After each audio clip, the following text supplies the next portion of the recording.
Welcome to our CITP webinar on UK trade policy, an independent review. Really, the purpose of this webinar is to launch a report by the same name, which was hugely a labor of love. It's 200 pages long, but quite easy to navigate in terms of subjects. And we'll also have the benefit of hearing a distillation of the key messages and themes from that report, which will be presented by its lead authors. So we have Amar Breckenridge, who leads international trade policy at Frontier Economics, and Michael Gasiorek, the director of the CITP. And then we will hear from a couple of people who are incredibly well positioned to comment on the report and UK trade policy more broadly, having been very much in the trenches of it themselves. We have first Helen Kennett, the director of the Trade and Industrial Policy team at Global Council, and then George Riddell, the managing director at Goiter. With that, I will turn over to Michael and Amar. Thank you, Emily, and thank you everyone for joining us today, this afternoon now. So I'll start off by introducing the report and some of its key findings, and Michael will continue on with that. So just by way of context, I suppose, what we set out to do in this independent review of the UK's trade policies is to understand the operation of trade policy in the UK in the current context, and particularly the current global context. As Emily pointed out, this was in many ways a labor of love. For me personally, having worked at the WTO's Trade Policy Review Division, I'd always aspired to sort of see how you could do trade policy reviews in a more detailed way than is possible within the remit assigned to the trade policy review mechanism. As you know, the UK was reviewed by the WTO this year, and our report deliberately dovetailed with that to build on the work that the WTO Secretariat has done and that the UK government has done in support of that process. The broader context for this review, though, I think is opportune, given the particular confluence of challenges faced by the UK economy at this juncture. And you can see some of that here in this slide. The first set of challenges have to do with a long-standing set of issues that the UK has grappled with, which is namely a sluggish level of growth and a sluggish level of productivity, the latter explaining the former. And both charts on the right-hand side of this slide attest to the fact that UK productivity has lagged towards the bottom end of the OECD average since 2015, and by consequence, so have growth rates. And that's why productivity and growth are the government's main overall missions. Where trade policy intervenes in this is that trade policy can contribute to productivity and growth, but the UK faces a set of challenges there that stem from the fact that trade costs between it and its two major partners have, for different reasons, increased very significantly over the last 10 years between the UK and the EU, and more recently between the UK and the US. And that places a significant challenge on the conduct of UK trade policy. At the same time, that's coincided with an erosion of global trade rules, and I'll come to that a bit later, which for an economy that's particularly open to trade like the UK poses a very distinct challenge. Domestically, the UK is pursuing an ambitious agenda, and that's set out in both the industrial strategy, which has a strong domestic focus and is geared specifically to raising productivity and growth, and sets out a series of interventions, many of which have significant trade policy spillovers. And the industrial strategy is accompanied by a trade strategy, as you know, which highlights the importance of growth, but also highlights the importance of other policy issues, notably economic security, which has emerged as, I suppose, one of the dominant paradigms through which international relations and international trade are now viewed. Moving to the next slide, one of the things that we did in this report is to recognize that governments do have multiple policy objectives. Uh, they have potentially a different uh, rank order in terms of their priority, but there are a number of priorities that governments pursue, and we tried to work out exactly what these have been on the basis of policy documents and policy pronouncements made by the government. On the left-hand side, you'll see some of the analysis that we did on the basis of policy documents using various forms of large language modeling, textual analysis, and topic modeling. And clearly, what emerges from this is that economic growth, for reasons I've indicated already, stands out as the major policy priority that governments, successive governments, not just the current government in the UK, have pursued. But there are other ones as well. Those include resilience and economic security. They also include sustainability objectives. But in government policy statements, these have assumed a considerably lower rank in priority than economic growth.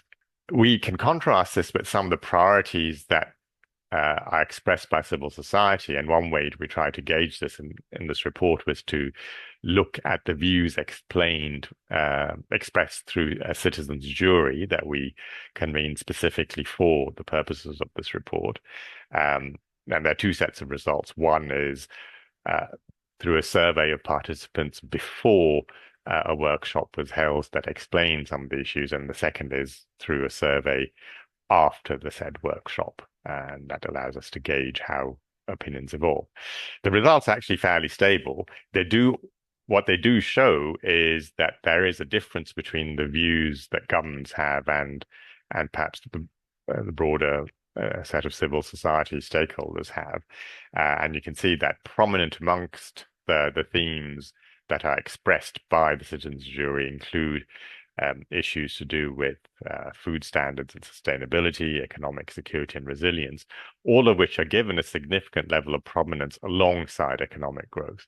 So putting these sets of findings together explains why in this report we took a thematic approach where we looked at how trade policy is functioning, but also the interaction of trade policy with broader themes, including economic security, sustainability, the digital transformation, and inclusion. Also focused on the way in which successive governments have sought to promote economic growth, and again looking at the findings from documents that have been published, and this gives an idea of the instruments that have been used via trade policy to pursue these objectives. So you find a mix of instruments, again, some that are internal to the UK economy, which involve domestic policy measures, and others that are more straightforwardly geared to what we think of classical trade policy measures.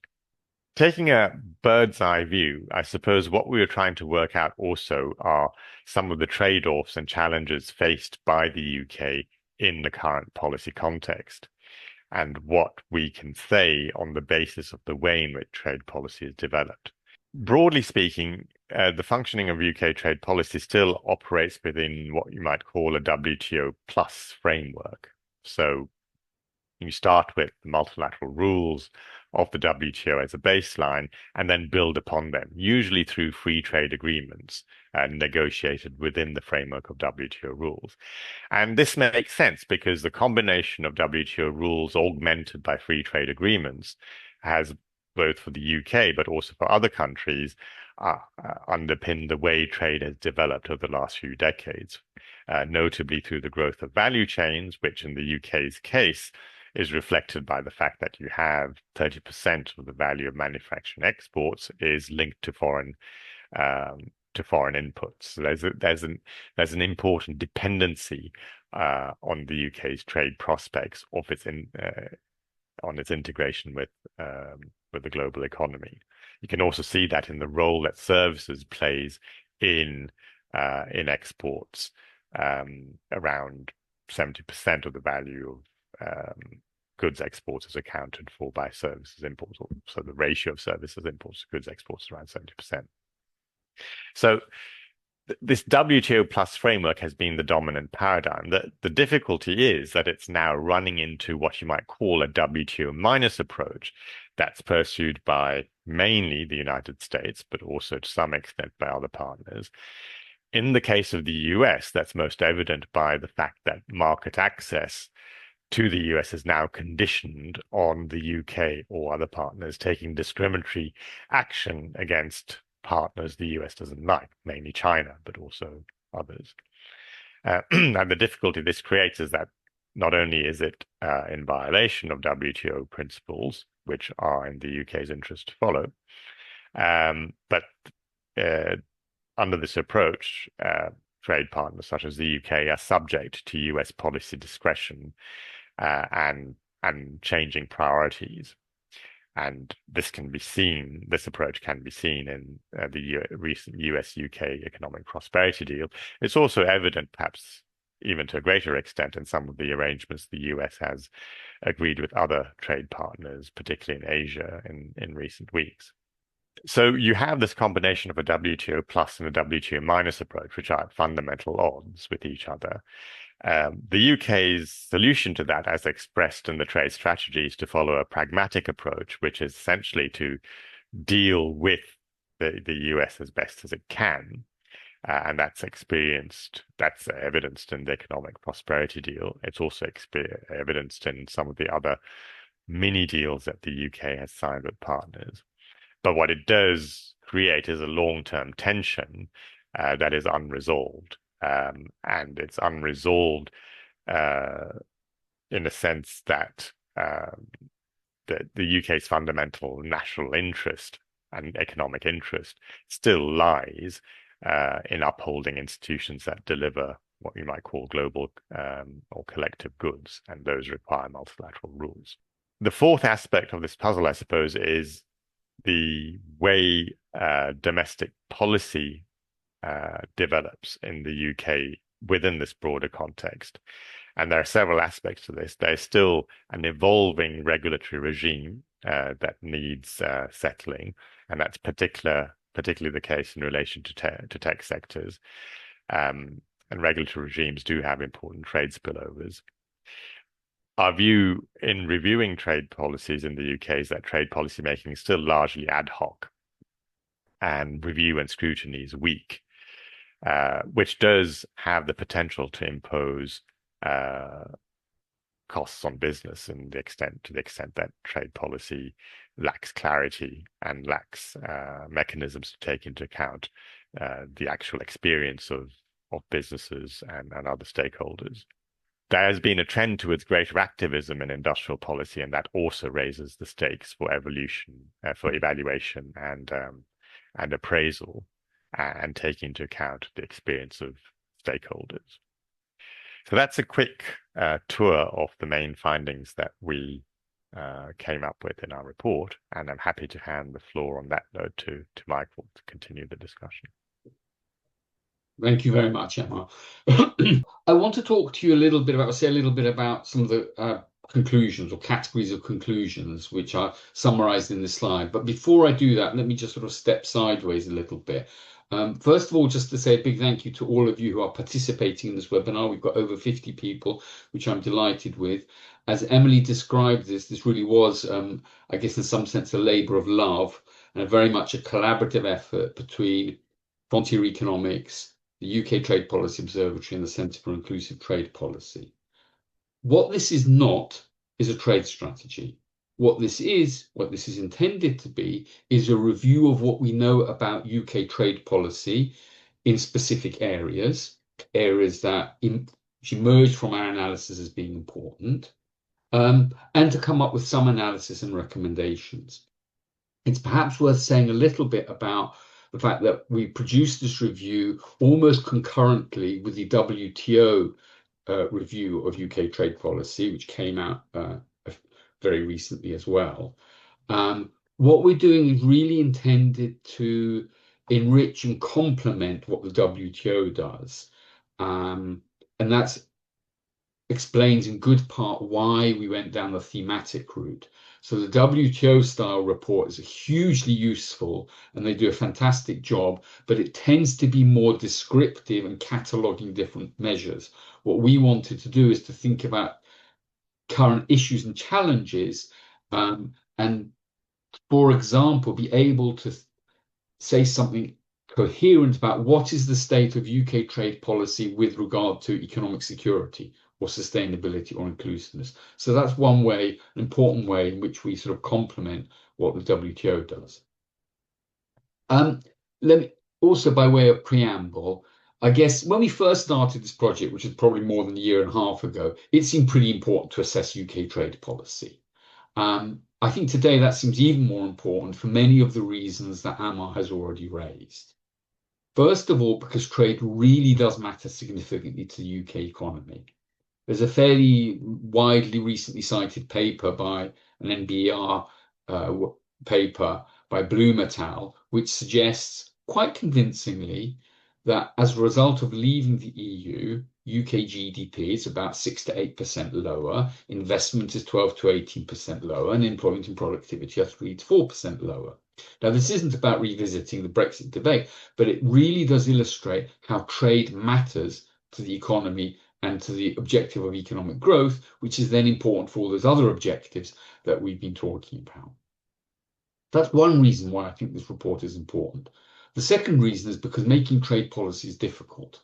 Okay? It's difficult because trade policy is there to support a whole range of public policy objectives and because the climate has become much more difficult.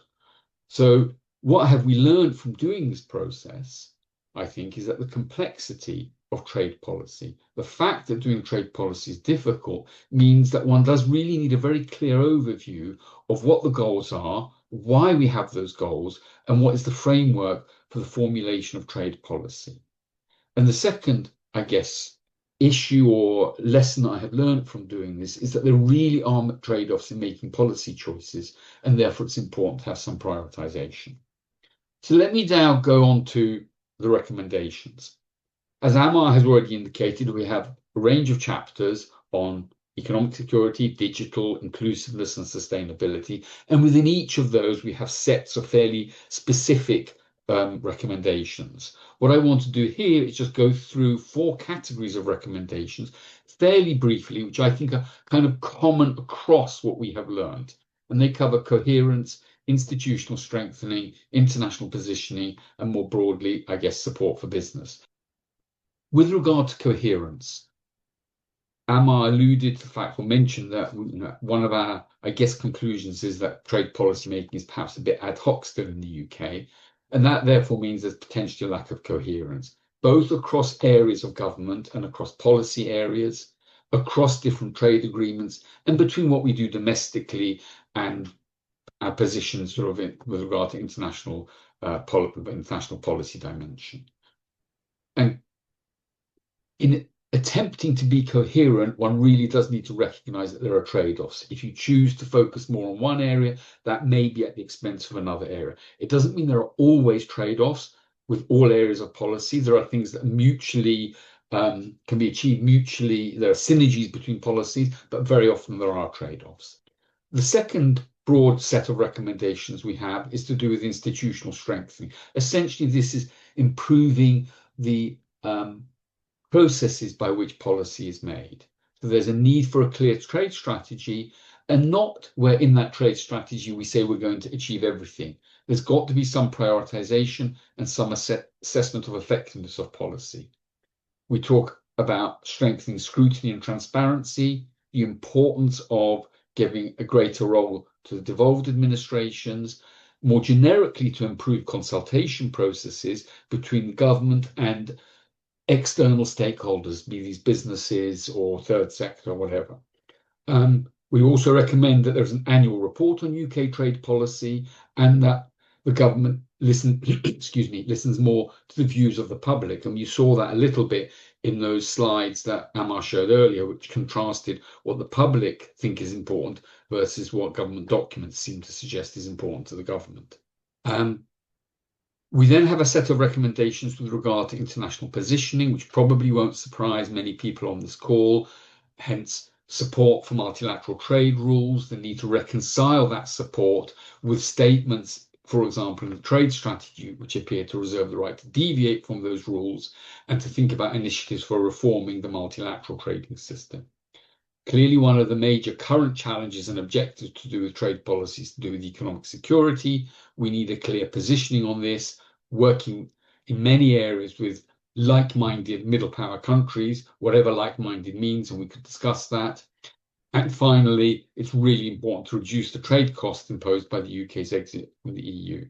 There's a whole range of recommendations to do with support for business. One of the things that we heard repeatedly when we were doing this review, we didn't do this simply by looking at documents. We ran a series of roundtables and so on. We talked a lot to the private sector and to businesses, was that there appeared to be a real lack of a practical and coordinated policy to support businesses, in particular SMEs, in their exporting activity. So that is something that is stated in the trade strategy as something that the government also recognised, and that's very much to be welcomed. And indeed, there's a lot in the trade strategy to be welcomed. Our intention here with this review is not to be critical, but to be constructive, to provide a constructive critique. So the government does recognise the importance of coordinated policy to support businesses. The question now is, how well does it do that in retrospect? How much does it actually invest in achieving that? There's an importance on focusing on regulatory barriers, recognising the importance of services, and recognising, again, I'll move my last bullet point here, that there are winners and losers in changes in policy and changes in trade policy. And therefore, you do need to think about mitigating policies and think back to those trade-offs that I mentioned earlier. And on that note, I will stop and hand over to Emily. Thank you. Thank you, Michael. So over to you, Helen, from your perspective, helping businesses and others navigate this landscape, what in this report is useful to you? Thanks very much, Emily, and thank you very much for the presentation. I think this is a really useful and timely report. Obviously, the UK's trade strategy only came out over the summer, so it's early days in terms of that formal statement, but so many aspects of trade strategy and trade policy have been in place for a very long time. And I'd just like to focus on three things that I took out of that presentation that I especially like, and maybe we can develop over the course of this webinar.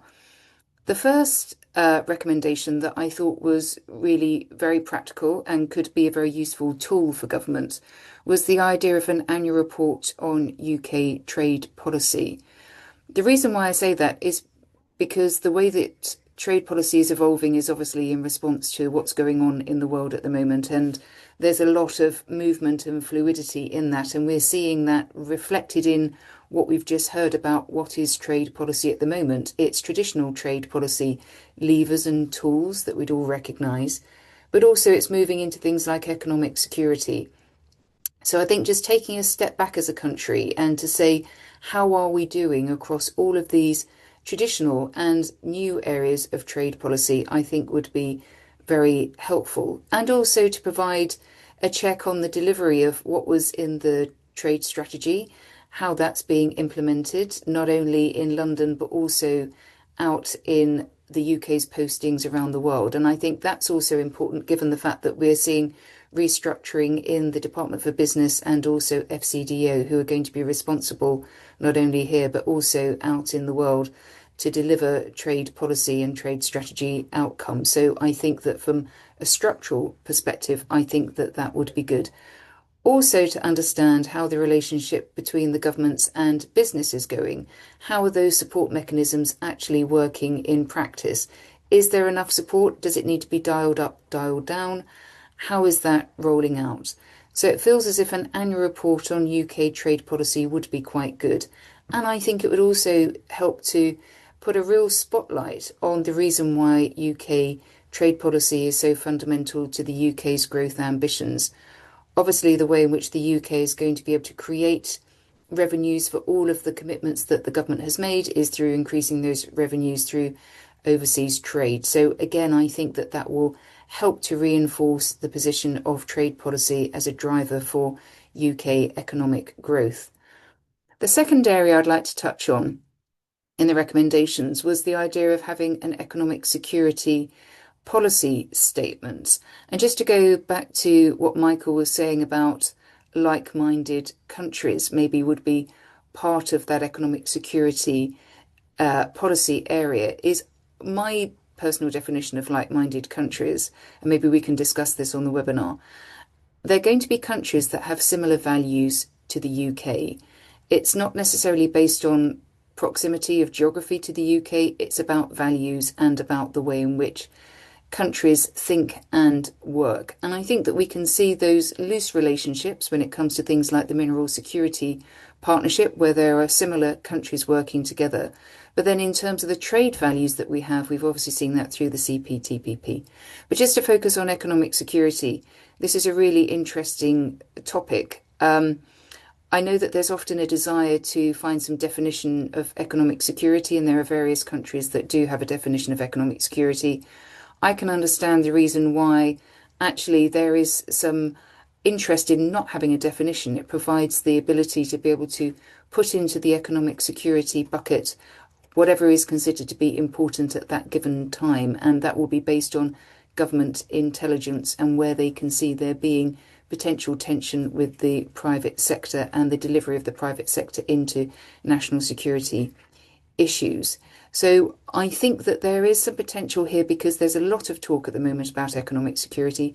Governments talk about economic security, but what is the nature of the conversation that's being had around the boardrooms of UK and global companies where this economic security topic is going to be much less tangible? So I think putting some structure around what the UK is doing on economic security, I think would be helpful to prompt a bit of that debate with industry. And I think also raise the profile of what I think is some very good work that's being done in the Department for Business and Trade in the Economic Security Directorate. And then the third topic I'd like to just touch on in the recommendations, it talks about the importance of services and goods trade and about that being seen together.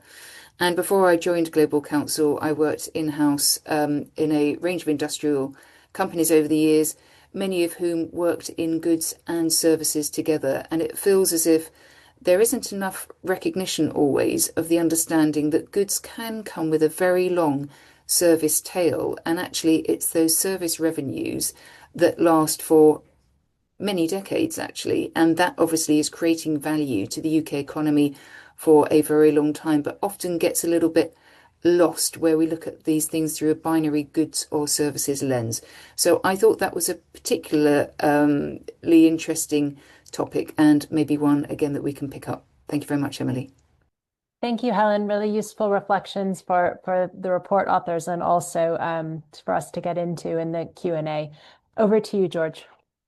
Thanks, Emily, and great to be here and part of the discussion today. I think really, similar to Emma, I sort of sat in Geneva as a UK delegate doing all of these trade policy reviews for other countries and WTO members for a number of years. And it really is a case of what could you actually do better outside sort of the constraints of that multilateral WTO framework that's really quite prescriptive when looking at when doing an assessment of a country's trade policy.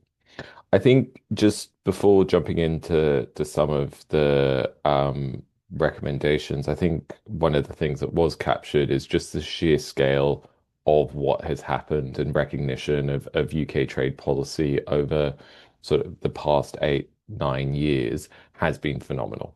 I mean, the amount of change that the UK has undergone has been significant. Fine, we talk about the cost of Brexit. That's absolutely, not minimizing that in any way. But we have set up a trade policy essentially from scratch. That is a testament to DBT colleagues and other government departments at the time, transitioning all of those continuity trade agreements. Genuinely, there were many people around the world who thought that could never be done in the timescale that we had, setting up a trade remedies authority, establishing a baseline global tariff as well that also liberalized a huge amount of environmental products. It wasn't just a case of lift and shift. There were several, fairly significant improvements along the way. Again, not to take away from the cost of Brexit, but I think just important to recognize where we were 8 years ago to where we are today. And that I think drives where a lot of the recommendations are coming from. In particular, I think the the recommendation around more assessment of what's been done and what should be done in the future is incredibly important. I don't think we need to go down the EU route of, sort of FTA impact assessments and post-fact, sort of economic modeling necessarily. I think we can be a bit more nimble and sort of bespoke than sort of the big documents and the SIA process that the EU has set up. That said, actually saying, okay, what has a trade agreement achieved? Where has implementation been going well? Where is implementation being go badly? And what can we do about that? I do think is something that would definitely help refine UK trade policy moving forward. I think the question of prioritization is absolutely crucial moving forward. And as Helen said, we know from the spending review and some of the ongoing processes within the government that, there are potentially quite significant staff cuts that are going to happen both here in London, but also overseas. That will impact on the UK's ability to deliver on trade policy priorities moving forward. So there is, a necessary question around how do we prioritize and what do we prioritize going forward. In terms of the trade agreements, absolutely, we've talked about the FTAs that will inevitably slow down. I think we are reaching the natural conclusion of some of the easier trade agreements. Not that India was necessarily easy, but certainly in terms of who wants to do an FTA with the UK, there are still some potential agreements like Mercosur that Minister Bryant was speaking about a couple of weeks ago that we could see those move forward. But sort of we are reaching the end of sort of at least the first wave of FTAs that the UK is going to do as part of its trade strategy. So it's what comes next. And I think more focus on the digital and sustainability agreements that were in the trade strategy will be absolutely crucial in this regard. In particular, what will they actually deliver for the country? Because I think because they're such new agreements, if we talk digital, like, yes, okay, we've got some data flow provisions, we've got the WTO JSI on e-commerce, that we sort of have a sort of emerging framework of what types of issues can be included in these agreements. But if we really going to sort of push that next generation of digital trade agreements or green economy agreements, what matters for the UK in that regard? And I don't think we collectively, as the UK trade policy community, have done enough to really think through some of those issues. And I hope that sort of over the coming years that will be done. I know we make a lot of and this will be my last point around sort of the WTO and sort of the tension that is there at the moment. From my perspective, both having been sat in Geneva and looking at the sort of the business considerations at this moment, the UK is doing the best it can. I think it is probably where we are, that they are incredibly engaged on the WTO reform discussions, the different plurilateral negotiations, and sort of the regular functioning of the organization. But at the same time, the US will remain sort of an important trading partner and finding an accommodation, even if it is not perfect from a WTO sort of legal perspective, to my mind is less important as long as you're still showing up in Geneva and making the necessary efforts there. So there are going to be tensions. I don't see it as being that inconsistency. I don't see as being a particularly big problem from my perspective. Thanks, George. It's great to get your reflections on where things are going and what the key priorities are going forward as well. I wanted to return to this idea of pragmatism, which Amar mentioned as being the key UK objective, and seems to be really important part of how UK PLC, projects itself in the world. So I was curious if any of you had any thoughts on, is this a useful frame or objective for UK trade policy? And in my mind, you could interrogate my assumption, but I see pragmatism as being kind of like, well, we do business with everyone. So if that is the case, then how to reconcile that with, for example, some of the views that came up in the citizens' juries, which were really calling for more kind of values-driven trade, if you will. If I could maybe kick off on that one. So I think that the pragmatism term is there because that's how life is at the moment. It might not be how people might want it to be if we look at how traditional trade policy has been done, but I think it's a reflection of the fluidity that we're seeing at the moment. So I think that pragmatism is not only a reflection of how life is, but probably how life is going to be while we wait for the moving parts to settle down. But it needs to be pragmatism with values. It can't just be pragmatism, which is just basically chasing a deal for the sake of chasing a deal because we need the revenues, So I think it's pragmatism plus value equals actually a set of principles that will therefore guide trading policy for the next 5, 10 years or so.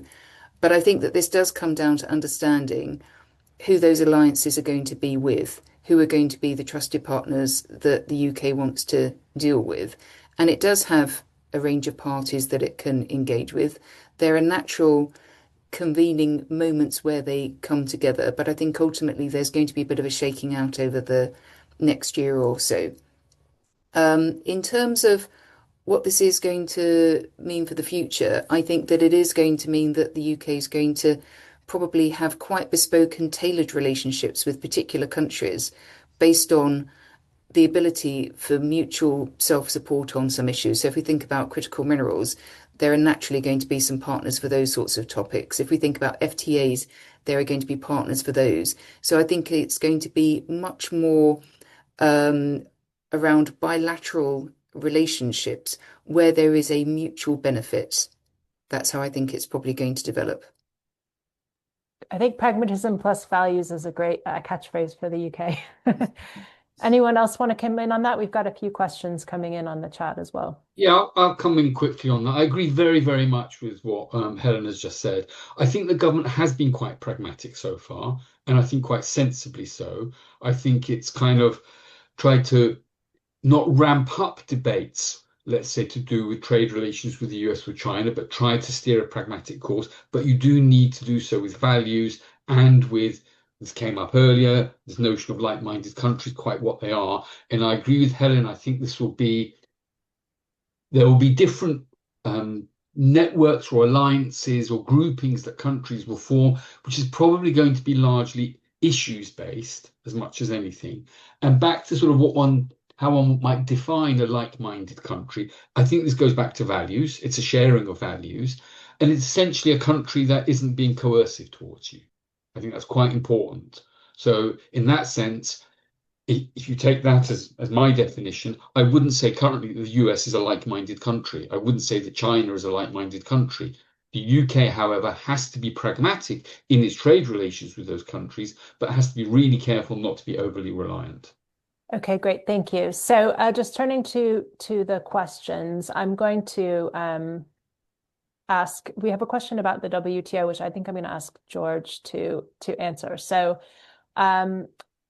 someone is asking, given the US disruption, isn't it the case that how other WTO members respond to that will determine how or the UK will or should respond? Absolutely. But I would also say works both ways in that the collective response of WTO members to the disruption that's currently happening will determine the future of the organization, and the UK is one player among many as part of that process. What I would say is it's still quite an important player in Geneva, the very active mission. Really engaged across all of the different negotiating files that are currently live in Geneva and those ongoing discussions.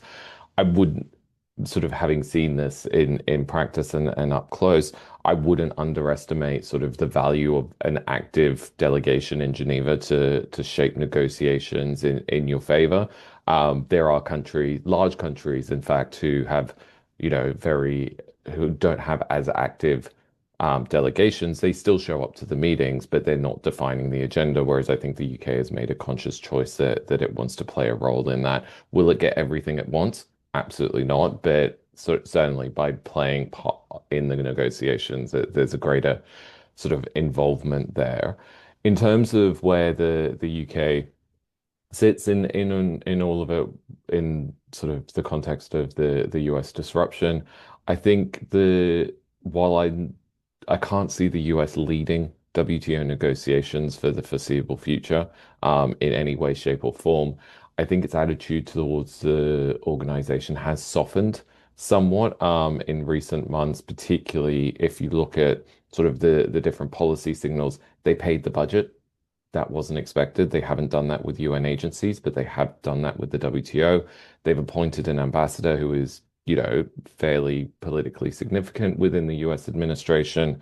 And they are making references to the e-commerce moratorium and the fisheries subsidies agreement in the bilateral trade deals that they're agreeing with Southeast Asian countries, and Latin American countries. So I'm not saying that they're suddenly becoming full-throated supporters of the WTO again, and I don't think that's going to happen anytime soon.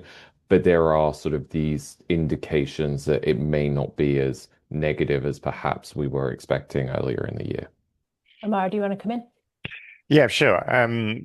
Maybe also just to echo or refer back to some of the earlier discussions on pragmatism. I think it's important to recall that the structure of the WTO does take into account that countries will be pragmatic in following trade policies, because there are a number of mechanisms embedded in WTO rules that allow countries to take measures that do deviate from non-discrimination, that do deviate from free trade. So it's not that pragmatism has suddenly appeared out of thin air in recent years. Clearly, the more focused issue is you do have one country now, the US, that has set itself up to, as its mission statement, that it does not want a rules-based system. It simply does not want to be constrained by that. And the UK and other players do benefit from having rules. And there is that fundamental underlying tension, which is new to the scene.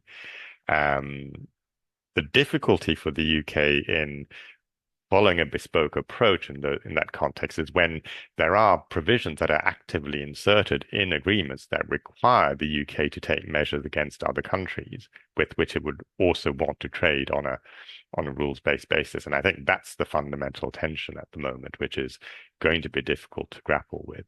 I think George is right. The UK is still very active in the WTO and upholding the operations of the institution. There's an open question still in my mind, which I haven't sorted out, as to whether the UK is more of an influence now outside the EU than it was and as an honest broker within the EU, where it also played a very significant role historically. That's a separate question. But I still think that there is a fundamental tension here that needs to be grappled with. I think also the future of agreements may not be so much, and I think this is a point that George made, it may not so much lie in FTAs as we've classically understood them to be. I think there's a natural endpoint to the UK's negotiations of FTAs as we've known them. There might be more narrower deals that are going to be concluded, and maybe that's also part of this pragmatic approach. Okay, great. That's helpful. And actually, we have another question pressing on this pragmatism and what it actually means, in the sense of, it suggests a kind of decision-making framework where you prioritize a pragmatic decision. But what does a balance look like? And actually, what I'd like to do is bring in another question, which I think is a perfect example of this. And I'll open it up because I'm not sure who's best placed to answer this question. But the question is about how to reflect concerns about food security and the livelihood of UK farmers. So how are small farmers concerns being taken into account or in trade agreements, and also concerns about food standards? Maybe if I kick off and then others can add in, and both really fantastic questions.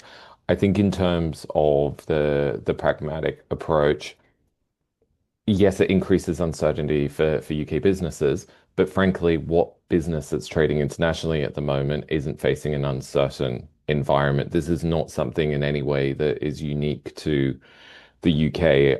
Every country's government, I think, is trying to muddle their way through. And certainly when you look at sort of the internal conversations in Switzerland, which had an incredibly hard time with the US, or Japan and Korea, again, very, complicated discussions, that everyone's having this discussion around the challenge of, okay, I've got my international supply chains. Some of them are still working, some of them need fundamental readjustment. How proactive should I be around that, particularly when this question of sort of supply chain resilience and export controls also comes into it, which isn't necessarily trade rules, but is impacted by that. And it is a very complicated conversation to be having at the moment. So yes, it increases uncertainty, but that uncertainty is for everyone. It's not just about the UK. On the question of farmers, I'm going to be a little bit controversial here, if I may, and say that this actually isn't a trade issue. That, when you look at the trade promotion that DBT has in place for UK food exporters, it is quite phenomenal, and they do very well vis-a-vis sort of other jurisdictions. When you look at sort of the problems around, questions around Australian beef trade coming into the UK, that's because the UK market is not competitive, because the government never properly dealt with what happens post Brexit with the subsidy regime. To my mind, that is the issue, that it was a domestic failure in the UK to have a proper conversation around what type of farming sector do we want to have in this country, and replace the cap, not replace the cap, improve it, however the case may be. It's not the fault of trade that there is more competition in the market. So I definitely have a perspective on that particular question, because I do think it's not just about trade agreements. You also have to look what's being done domestically. If I could maybe follow up on what George was saying about food security, if I can look at this through an economic security lens. So when ministers gave evidence to the recent Select Committee inquiry into economic security, they were asked to provide a definition of economic security and what parts of the economy should it cover. And they referenced the 8 sectors in the industrial strategy. Well, the thing about the 8 sectors in the industrial strategy is that those are 8 growth sectors. They don't necessarily map across where your economic security interests are in the country. And if you were to take another definition of economic security, which is what the UK's strategic capabilities are, those equally haven't been defined. So you've then got food security, which is not in one of the not in one of the IS 8 sectors, because it was decided that food and drink was not going to be in that. But we know it's critically important. If we think back to the 2021 CO2 crisis, when food packaging became a national issue, it wouldn't be a strategic capability of the UK. It wouldn't be in the IS 8. So I think personally, what this is about, if I can take one element of that question, is about each of the government departments identifying where there are vulnerabilities in supply chains, and where, if those vulnerabilities were to fall over for a period of time, there would be a problem for the UK. So in my mind, I'm sure that DEFRA has got its own risk register. I would question how they are thinking about all those supply chain components and where the vulnerabilities sit in the UK, where they sit elsewhere with allies and partners, or where they sit with those countries who we might not be able to depend upon. Then you can then identify your sources of food security or food insecurity. And I just also come in on this. I think what both Helen and George's response in different ways reveal, I think, are three things to me. The first is the lack of a clear articulation of what we mean by economic security and how may that translate across sectors. Which are the sectors that we should be caring about from an economic security perspective and why we don't really have. I mean, like it's the one thing we have had recently in the last week or so is the critical mineral strategy, which touches quite closely on economic security as well. The second thing that I think emerges from those very helpful comments is that in thinking about the impact on particular sectors of trade policy, you need to look beyond trade policy. You need to look at what the domestic policy initiatives are, what the domestic policy landscape is. And that's why in our thematic chapters, we have very much tried to do that, because you have to try and draw the two things together. The third thing, and it comes back to the last part of that question on food security, is about the impact on small farmers and so on. That I'm going to widen that question out. It's the impact on businesses or small businesses. That's why you need an evidence base. That's why you need to look back after agreements to work out what has happened. That's why you need, for example, an annual report or reports every several years on particular agreements. There was a lot of concern with the New Zealand and Australia agreements that this would impact negatively on small farmers. What's the evidence? Has that happened? We've now got these agreements in place. These are the sorts of ex post evaluations, again, which we call for in our report, which we think are really important.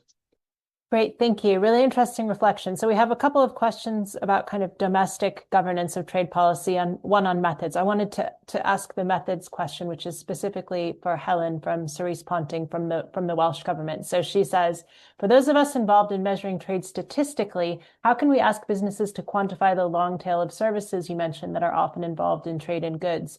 Academically, this is known as Mode 5 services or servitization. Does this language speak to businesses? Okay, so I'd say no, it doesn't speak to businesses. So I think that there are two things here.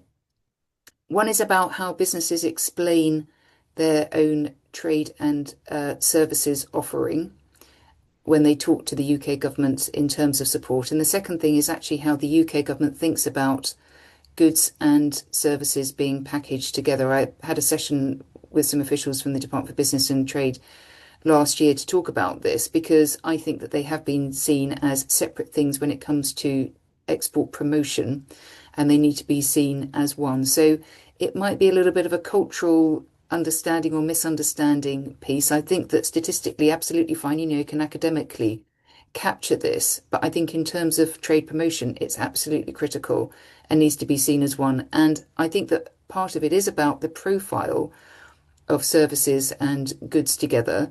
If there is a large deal, it's often very easy to talk about selling the thing, not selling the long tail of support, which is equally as important. And as I've said, creates that long-term economic value. So I think a little bit of this is around education.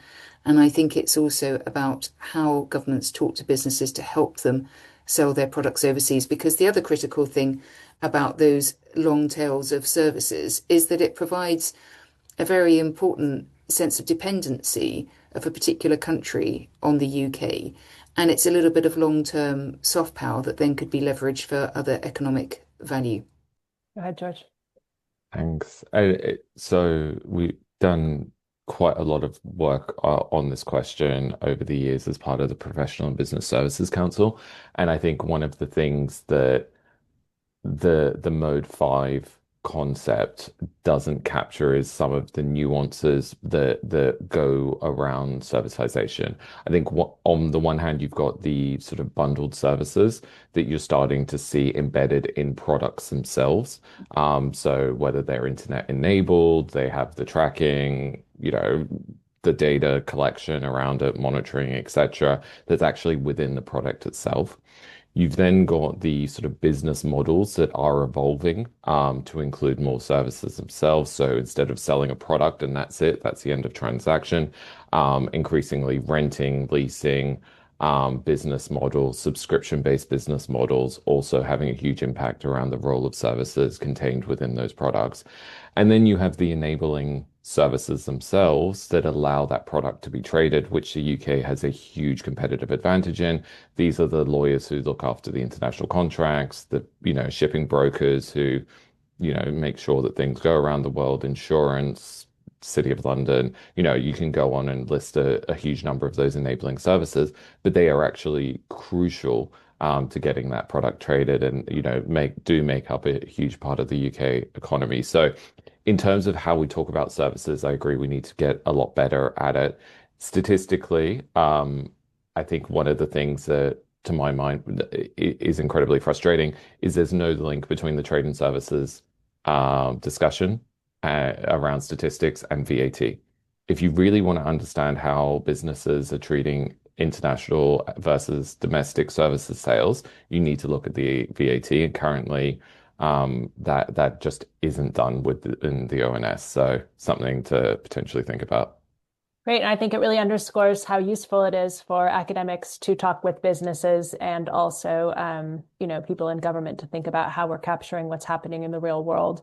So we have 2 minutes left. I can see that Amar wants to say something on this, so I'll turn over to him just for the final word. But we have a couple questions we didn't get to about kind of DBT's business engagement and how it compares with other countries and the need for an agency to deal with the costs of trade on particular stakeholder groups. I think the report has things to say in this area, so hopefully you'll all take a look at that because it is an incredibly useful resource. Over to you, Amar.